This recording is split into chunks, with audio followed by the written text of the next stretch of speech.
नमस्कार दोस्तों। आज मैं सुनाने जा रही हूँ बूढ़ी काकी की कहानी।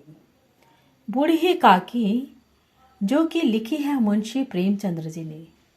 मुंशी प्रेमचंद्र जी की कहानियाँ हमारे इतिहास में बहुत अधिक महत्व रखती हैं। आधुनिक हिंदी साहित्य में उपन्यास सम्राट के नाम से प्रसिद्ध कहानीकार प्रेमचंद्र की कहानी बूढ़ी काकी मानवीय करुणा की भावना से ओतप्रोत कहानी है। इसमें लेखक ने बूढ़ी काकी के माध्यम से समाज परिवार की समस्या को उठाया है, जहां वृद्धजनों से उनकी जायदाद संपत्ति लेने के बाद उनकी देखभाल ठीक से नहीं होती। केवल इतना ही नहीं, बात बात पर उन्हें अपमानित और तिरस्कृत भी किया जाता है। भरपेट खाना तक नहीं मिलता उन्हें।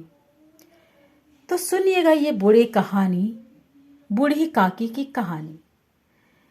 कहानी में लेखक ने अपनी वृद्धावस्था और बाल्यावस्था को एक दृष्टि से देखा है। इसमें कोई शक भी नहीं, बूढ़ी काकी के जीभ भी स्वाद के अलावा बूढ़ी काकी को और कोई इच्छा नहीं थी। उसे विधवा हुए 5 वर्ष का समय बीत चुका था। जवान बेटे भी असमय मर चुके थे। इस संसार में ऐसा कोई नहीं था जिसे बूढ़ी काकी अपना कहकर बुला सके। था तो केवल उनका एक भतीजा बुद्धिराम। भले मानुस पंडित बुद्धिराम ने बूढ़ी काकी के सामने लंबे चौड़े वायदे कर उसकी सब संपत्ति अपने नाम लिखवा ली। पैसे का लालची बुद्धिराम बहुत जल्दी बदलने लगा। बुद्धिराम की पत्नी रूपा भी व्यवहार से कठोर थी, लेकिन ईश्वर से डरती थी।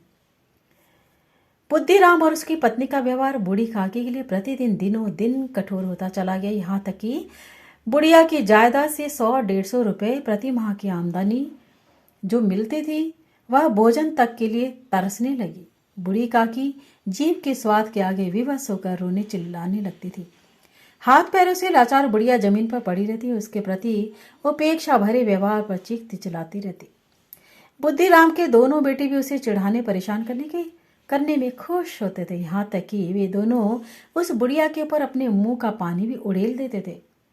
लेकिन बुद्धिराम की बेटी लाडली बूढ़ी काकी से बहुत प्यार करती थी। लाडली भाइयों से तंग होकर बूढ़ी काकी की कोठरी में आ जाती और चना चबाना जो भी होता था मिल बांटकर बूढ़ी काकी के साथ खाते थे। कुछ समय बाद बुद्धिराम के बेटे मुखराम की सगाई थी, जिसमें भाग लेने के लिए काफी मेहमान आए हुए थे। सारे गांव में खुशी का माहौल था। 4 पाइयों पर आराम करे मेहमानों की नाई सेवा कर रहे थे। कई भाट प्रशंसा के यशगान कर रहे थे। रूपा को भी औरतों से फुर्सत नहीं थी। दौड़ दौड़ कर इधर से उधर भाग रही थी। हलवाइयों भट्टियों पर काम कर रहे थे। कहीं सब्जियां पक रही थी तो कहीं मिठाइयां। खाना पकने की सुगंधी सारे घर में फैल चुकी थी। भीतर ही भीतर बूढ़ी काकी का मन भी ललचा उठा, परंतु वह सोच रही थी, जब उसे भरपेट भोजन ही नहीं मिलता तो मिठाई और कचौरी भला कौन खिलाएगा। रह रहकर काकी की जीभ लपलपा रही थी। दिन होता वह रोज चीख कर सभी का ध्यान अपनी ओर खींच लेती, लेकिन अब शकुन के भय से वह चुपचाप बैठी थी, क्योंकि ये समय रात का था। धीरे धीरे उसका मन बेकाबू होता चला गया और उकड़ू बनकर हलवाई के कड़ाहे के पास जाकर बैठ गई। अचानक रूपा की नजर बूढ़ी काकी पर पड़ी तो आग बबूला हो उठी। बूढ़ी काकी को बहुत बुरा भला कहा। अपमानित होकर भी बूढ़ी काकी कुछ न बोल पाई और चुपचाप अपनी कोठरी में चली गई। काफी समय बीतने के बाद बूढ़ी काकी की जब किसी ने सुध न ली तो सभी का मन बेचैन हो गया। तरह तरह के विचार सबके मन में आने लगे। सभी लोग खा पी चुके होंगे, तेरी याद तो किसी को भी ना आएगी। इसी बीच उसकी भूख जोर पकड़ने लगी, यानी बूढ़ी काकी भूख से तड़पने लगी और हाथों के बल सरकती हुए लोगों के बीच जाकर पत्तल पर बैठ गई। लोग आश्चर्य से देख रहे थे कि बुद्धिराम की नजर उस पर पड़ गई। उस दयनीय बूढ़ी काकी को बुद्धिराम ने दोनों हाथों से उठाकर कोठरी में लाकर पटक दिया। खूब भला बुरा कहा। वह यह भूल गया कि आज उसे जो सम्मान मिल रहा है वह सब बूढ़ी काकी की संपत्ति के कारण ही तो है। रह रहकर बूढ़ी काकी स्वयं को कोसती रही। कभी सोचती कि वहां नहीं जाना चाहिए था, बिना खाए मैं तो मर नहीं जाती ना। इतना दुर्व्यवहार होने पर भी बूढ़ी काकी का मन दावत में रहा। कभी कचौड़ियां याद आती तो कभी रायता, लेकिन लाडली के अलावा बूढ़ी काकी के प्रति किसी के मन में कहाँ दया थी। रात के 11 बज चुके थे। सभी मेहमान आराम कर रहे थे। हारी थकी रूपा भी सो चुके थे, लेकिन लाडली थी जो जाग रही थी। वह उस समय की प्रतीक्षा में थी जब अपने हिस्से का मिला हुआ खाना बूढ़ी काकी को खिलाएगी।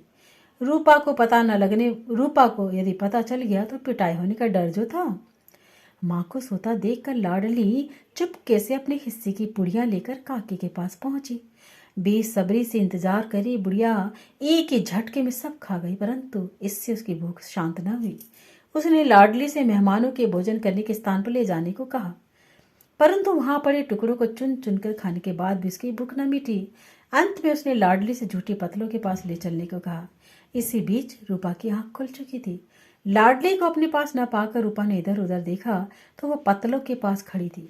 रूपा बूढ़ी काकी को पतलों की जूठन चाटते देखकर आत्मग्लानि और पश्चाताप से भर उठी। आज उसे अपने किए पर भारी पछतावा हो रहा था। उसकी सोई आत्मा जागी। आज उसने बूढ़ी काकी को धमकाया नहीं, अपितु उठाकर साथ चलने को कहा। उसने सोचा, जिस बुढ़िया की जायदाद से हमें इतनी आमदनी हो रही है उसके लिए मैं भरपेट भोजन भी न दे सकी। और वह आत्मग्लानि से भर गई और क्षमा मांगती हुई रूपा कमरे में गई।